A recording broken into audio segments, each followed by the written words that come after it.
Armés de bouteilles en verre, ces manifestants d'extrême droite attaquent des policiers à Liverpool. Scène similaire à Nottingham. Ici, ils jettent des briques et scandent des slogans racistes. C'est mon pays ici, c'est chez nous. Dans les rues, des militants radicaux, drapeaux anglais sur le dos, sèment le désordre. En moins d'une semaine, les émeutes se sont répandues comme une traînée de poudre dans tout le pays. 4 policiers ont été hospitalisés.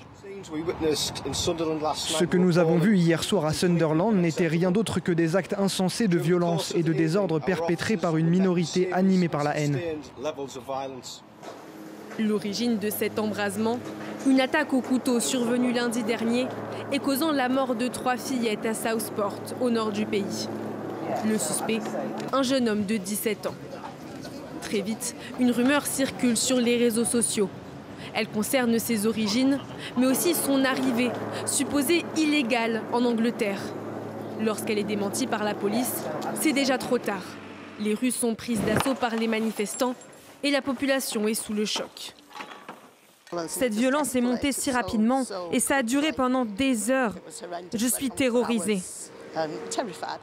Le jeune homme a été placé en détention provisoire. Son identité a quant à elle été rendue publique.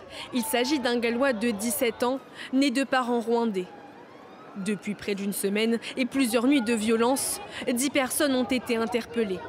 Les autorités craignent désormais que ces heurts s'étendent au reste du Royaume-Uni.